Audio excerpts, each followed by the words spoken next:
Thank you, Crystal May. Sa buhay, kailangan mo ng karamay.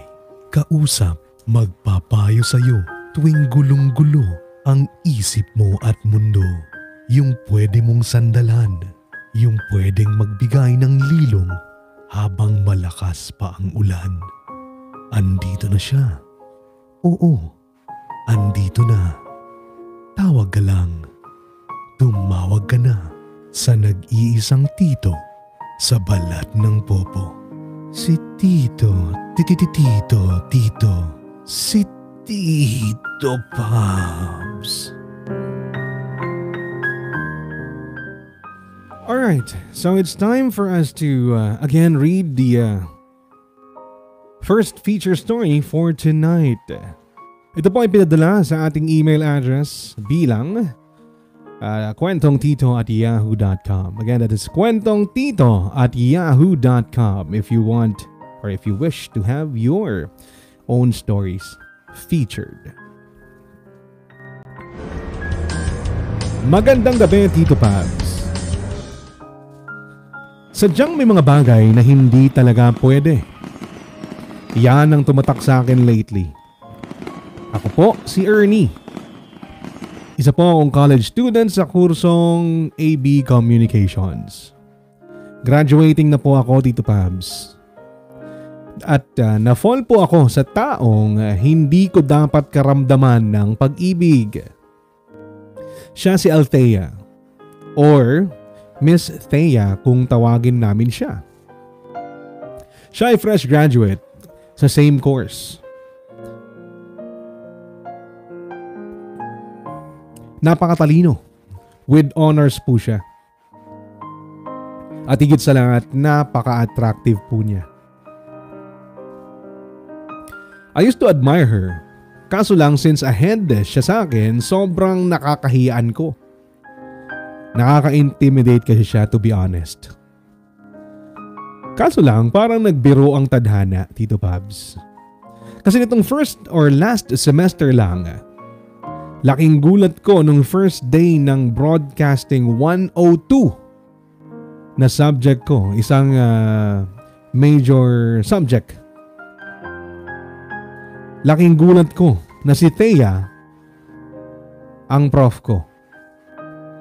Yes, teacher ko ang ultimate crush ko, Tito Pabs. Dumating yung pagkakataon na nakakausap ko na siya.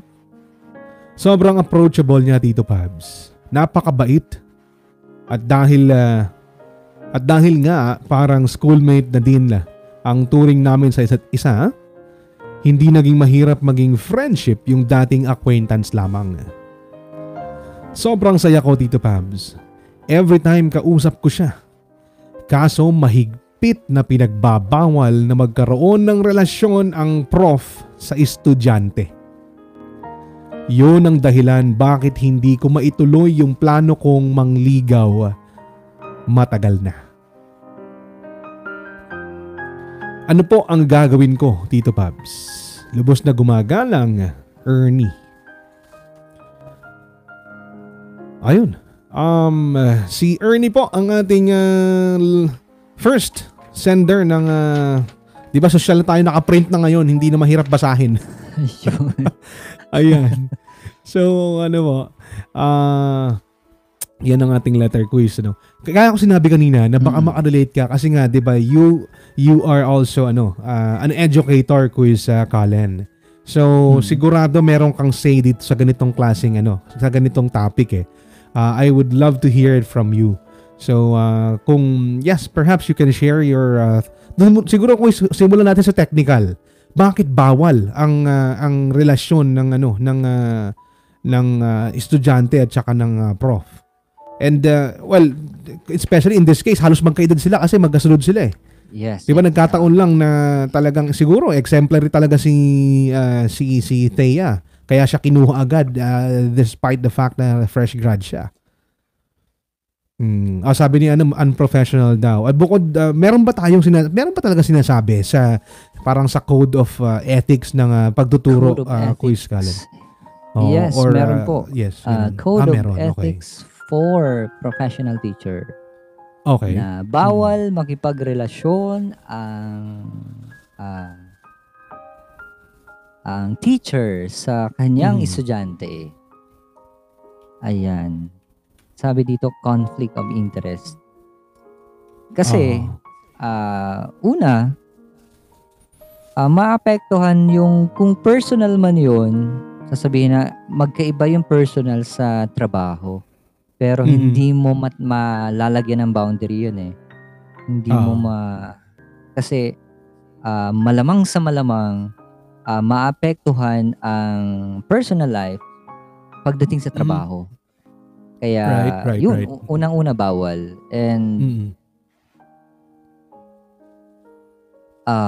pero pwede. Pero kung ang ano natin, ang pagbabasehan ay libro, bawal talaga. Pero kapag sinabing puso ang umiral, mahirap natin yung hadlangan. Gagawa tayo ng paraan. You will yun nga, di ba? Kahit harangan man ng, di ba, Yes. sibat, mga ganyan, sabi nila. Yan. Literal yon, literal. Na kahit humadlang pa, kung ano pa man, kahit kung may pagkakaintindihan naman sila, pwede nilang gawan ng paraan para maging okay ang relasyon nila. Pwede akong advice kung anong gagawin ni si Ernie. Ayan. Kung anong gagawin, yes. Di ba isang taon na lang yata tapos na siya? Actually, kung graduating siya, ano ba ngayon? Graduating, oo. Almost a year. Next year, siguro, oo. Ayan. Ayun, after niya makagraduate, mas maganda kasi na pwede na siya manligaw ng open. Kasi kapag nanligaw siya ng estudyante siya, ayun yung tawag na lihim na pag-ibig. Na kahit anong gusto mong ipagsigawan sa madlang people na syempre proud ka sa relasyon nyo, itatago mo yun kasi nga maapektuhan ang trabaho ng partner mo. Something na napakasakit, ano? Yung itago ang relasyon, di ba? Ayan. Isa lang ang ibibitaw kong linya. True love waits. Ayun. True love waits. Ayan. Ang tunay na pagmamahal, makakapaghintay sa tamang panahon. Kung, sabi nga nila, kung kayo para sa isa't isa, kayo talaga. Kasi, eventually, kung halimbawa, bugso lang ng damdamin pala yun, and then after na makagraduate ni Ernie, tapos biglang nawala yung feelings niya para sa kay teacher. At least nabigyan siya ng oras para makapag nilay-nilay kung sakaling magbago pang isip. Totoo ba ang feelings mo? Ganyan. Parang sa pagpapare. Na bibigyan diba, ka ng kanila, pagkakataon na lumabas and then gumala kung anong gusto mo maging normal na tao. Ayan. Nasubukan mo ba quiz ka? Calling. Experience mo ba? Actually, quiz, ang aking former work, siya, Catholic school. Ayan, graduate din ako doon.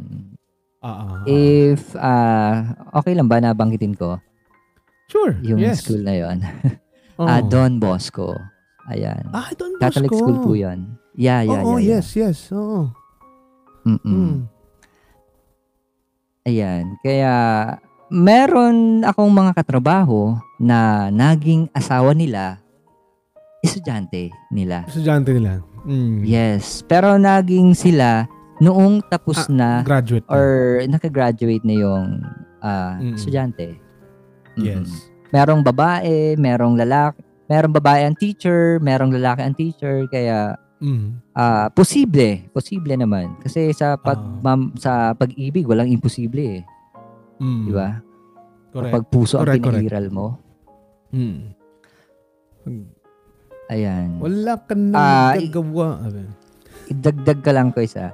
Dun sa True Love Waits, mas masarap kasing magmahal nang wala kang tinatago, na malaya. Yung walang hassle. Malaya lang tama. Ako, di ba? Yes. Konting panahon lang naman ang hihintayin. Kaya, yun lang na makapagtapos muna si Ernie and then, much better kung makapagtrabaho muna siya or para meron siya namang may pagmalaki. Diba? Hindi lang yung kanyang pag-ibig. Correct. Ayan. Pati yung kanyang bulsa, posibleng maipagmalaki.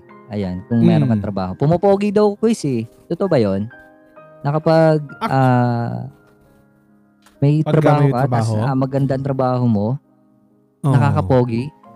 Actually, dati ko hindi ako naniniwala dyan. Kasi napaka-ideal ko when it comes to relationship dati. Na hindi importante ang financial. Pero as it turns out, you need to be married in order for you to experience or to know, to learn na hindi literal yung kanta na love will keep us alive. Kailangan po financially stable lang ang Syempre. tao. Hindi mo makakain ang I love you. Oo, diba? Kahit yes, andun tayo sa napakasarap pong ma-in love, napakasarap kiligin. Pero let's face the reality. Ayan, mag-reality check tayo na hindi tayo mabubusog kung wala tayong pambili ng pagkain. 'Di ba? Wala tayong pambili ng bubong na masisilungan natin. 'Di ba?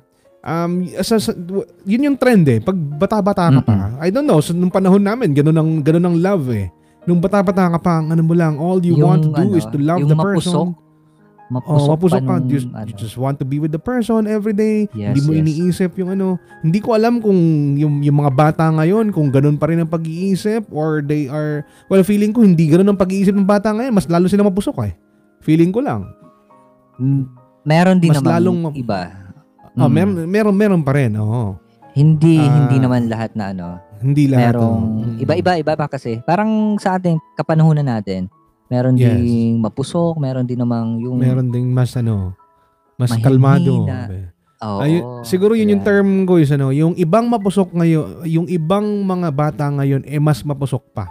Dahil times are changing eh. Yes. Yung the way of the method of parenting nowadays is so different from our time. Tama. Kasi hindi naman diba? Yung pagpapalaki ng magulang, kung yung pagpapalaki ng magulang sa anak, napapasa sa anak kung 100%, hindi naman, di ba? Hindi, ilang percent lang yung nakukuha ng anak kung paano magdisiplina ang magulang or kung the way na mag-alaga. Kanya-kanya tayo eh. Kaya iba-iba na rin. Correct. Habang dumadaan ang panahon, nagbabago. Ayan. So, we veered out slightly dun sa topic natin.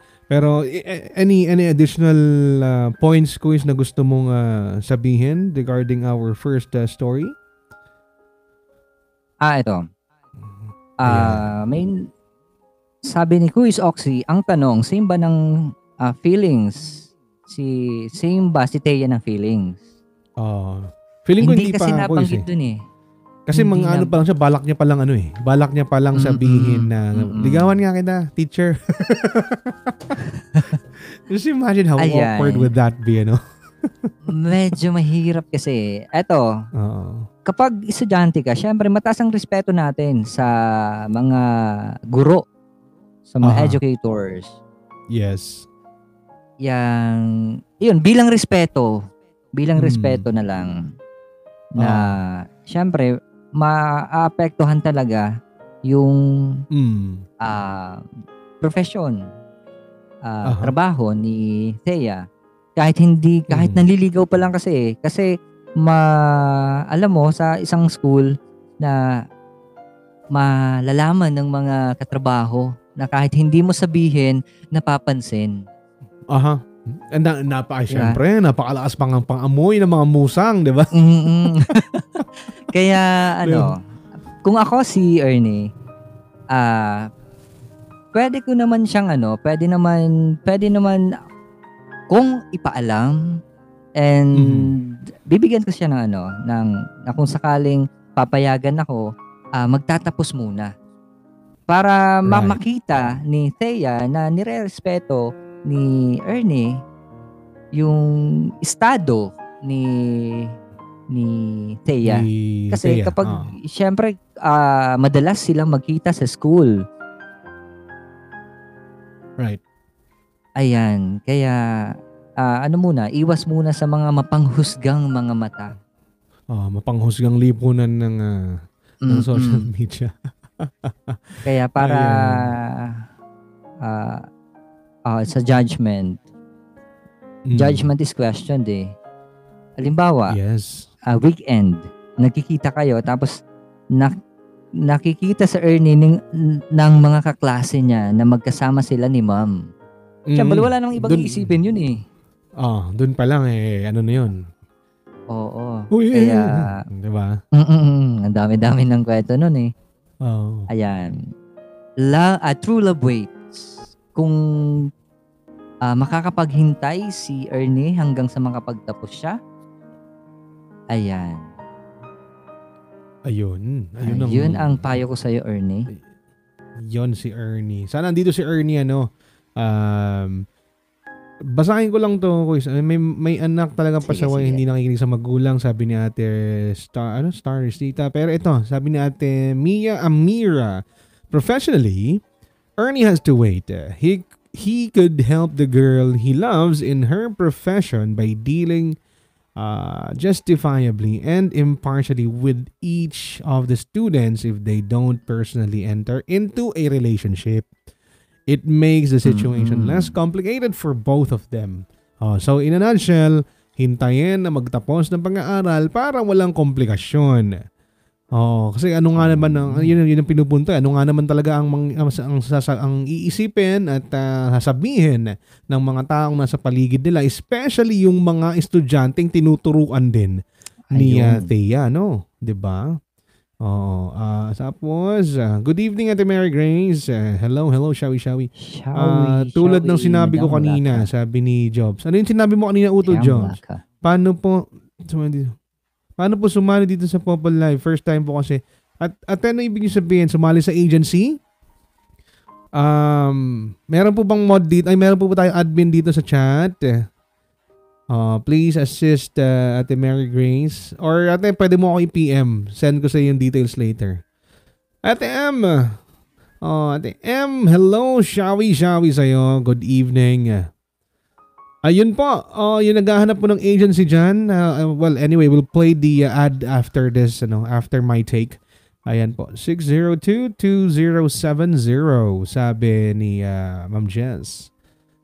Please get in touch with this account po, yung Maharlikan account. Ay na wrong. Sabi. Oo nga ma'am, di ba? Para sabi ko, para iba yung number na yun ako. Ibang number yun. Kanina para ibang number yun ako. So, ayun po. Get in touch with ito po, yung account ng Maharlikan. Yung mga gusto pong sumama sa agency namin, ha. We are proud Maharlikan. Kami po ni Kuya Colin dito, and we are also a rocket host. We are also rocket hosts. Ayan, 'di ba? And sabi ko lagi, hosts. This is with S, maraming S. Hindi to posible kung wala po ang tulong ng aming agency. So kung ano man ang meron kami ngayon as a rocket host, this started and it was made possible by our agency po. Ayan, hindi sa pagsisipsip, pero that's just what it is. 'Di ba? So, okay, my take. Yung nabanggit naman na ni Kuya Colin yung kanina, no? Pero unang-una, Ernie, ang masabi ko ay it's a good thing that you are acknowledging your feelings, no? Hindi kasalanan ang makaramdam ng something para sa isang tao regardless kung ano siya or kung ano ang estado niya or kung anong trabaho niya. 'Di ba? wala tayong hindi na isulat sa anumang scripture para lang sa mga yung mga legislative scripture na tinatawag or documents na bawal kang ma-in love sa guro o sa teacher mo, no? Pero syempre, papasok nga rito is number one sa batas or sa nasusulat na ito yung legislative part, hindi po pwede, 'di ba? Meron tayong foul diyan. Tapos pangalawa, yung social norm hindi tama para hindi tanggap, 'di ba? Napaka-sensitive pa man din ng lipunan when it comes to teachers. Hindi ko alam kung bakit ganoon. 'Di ba? Ang teacher nga bawal daw magturo pagka hindi kasal dun sa ka-live-in partner, 'di ba? Something like that. Ganun po kataas ang standards na isinet for our teachers, para sa mga professors natin. Right? So don't feel bad about this, Ernie, Nagkataon lang na naging professor ang iyong ultimate crush. Kasi this definitely started back when Althea was in college too. 'Di ba? Kasi siyempre nakikita niya sa hallway siguro, and then sabi niya naman dito from acquaintance naging friendship yung relasyon nila. So ibig sabihin kahit paano may interaction sila before.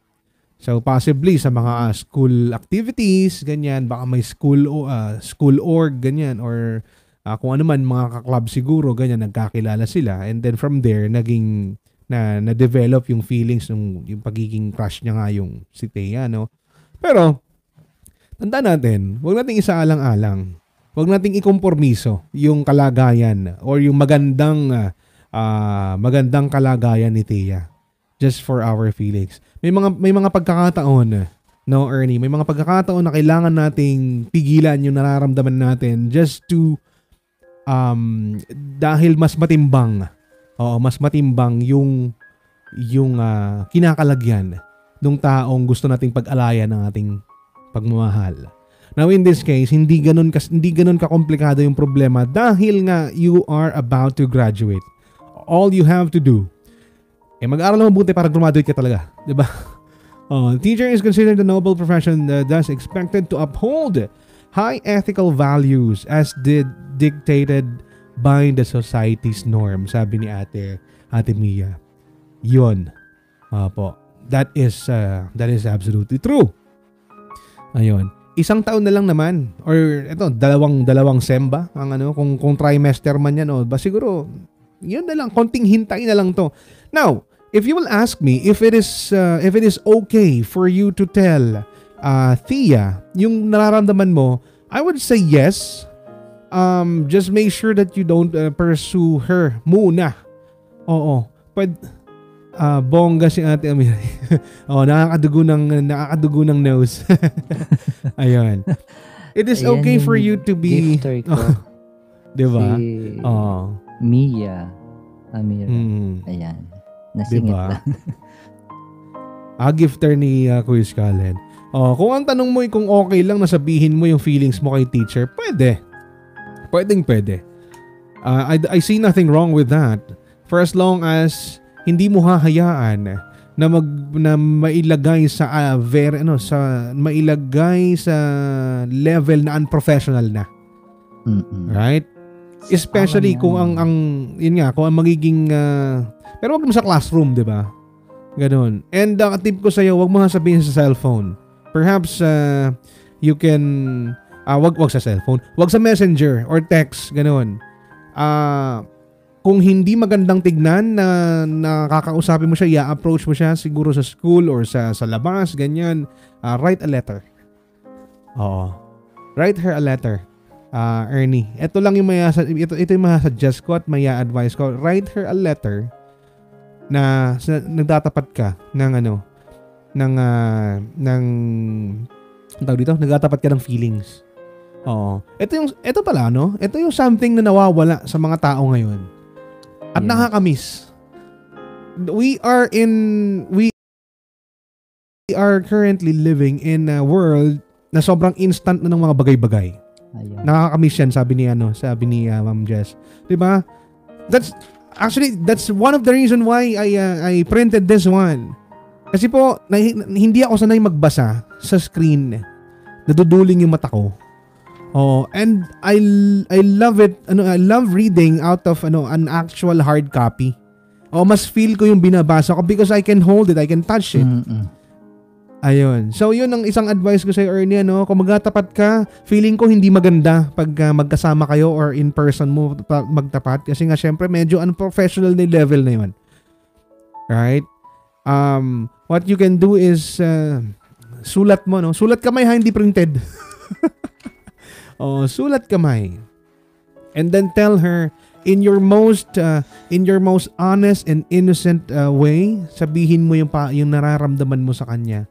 Without it being sounding too erotic, kasi may ganyan po 'di ba? May feelings na innocent, meron din tayong erotic feelings, right? Just make sure na innocent yung magiging tema ng letter na 'yan. My husband give letter. I asked my husband to give me a letter na lang kaysa bilan ako ng gift. 'di ba? Ayan. Ang daming sinasabi natin, Jelly. Ate, you are free to leave kung sakaling ayaw mo marinig yung mga sinasabi namin dito because that's basically this is our program, 'di ba? Just go find someone else to listen to. Right. Thank you for topic engaging. Madam Jeline 4500. While taking a rest. Sabi natin Mia. Thank you, Ate Mia. Thank you so much. Opo. Ayun. And at the end of the day, kung talagang wagas yung feelings na nararamdaman mo para kay Thea, then 'di ba? At konting hintay lang. Yun lang naman ang kailangan mong gawin, konting hintay lang. Assuming of course na hihintayin ka din ni Thea, no? So 'yun. We are closing the book dun sa ating first feature story ni Ernie. Sana nakatulong kami, Ernie. We are hoping na kahit pa paano nabigyan namin ng konting linaw. Yes. Yes, Kuy. Isingit ko lang yung pinagbasehan ko nung Code of Ethics for Professional Teachers. Ayan. Ito, Article 11 of Republic Act number 7836, otherwise known as the Philippine Teachers Professionalization Act of 1994, and paragraph section 6, Presidential Decree number 223 as amended. The Board of Professional Teachers hereby adopt the Code of Ethics for Professional Teacher. Ayan, sabi dito, isang linya lang, isang paragraph. Teachers are duly licensed professionals who possess dignity and reputation with a high moral values as well as technical and professional competence in the practice of their noble profession. Ayan. Yun po ang pinagbasehan by the book. Ayan, para po malinaw. Malinaw. Atin. Malinaw na nasasaad sa ating batas. Nasabi po yan. Republic Act. Ayun. Ayan, isarado na natin, quiz. Hindi pa ba? Talaga, it's nasasado natin, pero buti na lang talaga graduating siya. It is a relief for us to know na he's about to graduate. And pagkatapos nun, yes, freedom! Then you can love your... Mas malaya sila kapag diba? Pag wala silang tinatago. Malamang, kapag walang tinatago, malaya. Ayun. Literal. Kasi bakit ang pakit kasi ng pakiramdam ko is na ito wala na po sa topic to. Yung kahit anong bagay, kahit hindi sa pag-ibig. Anything na hindi mo ma-express. Diba? Napaka-hassle, di ba? Yes. Oo. Ayun. Again po sa mga merong gustong i-share na story, tumatanggap po kami ng istorya. Just send yours sa kwentongtito@yahoo.com. Again, that's kwentongtito@yahoo.com. If you think your story is worth telling, and kung sakaling kakapulutan po yan ng aral, or if it could be it could serve as an inspiration to us, sa lahat po ng viewers or listeners natin, please consider sending your story po dun sa nabanggit kong kwentongtito@yahoo.com to have your stories featured. Opo, ang schedule po natin ng kwento mo kay Tito Pabs or KTP is Mondays, Wednesdays, and Fridays, 9 p.m. onwards.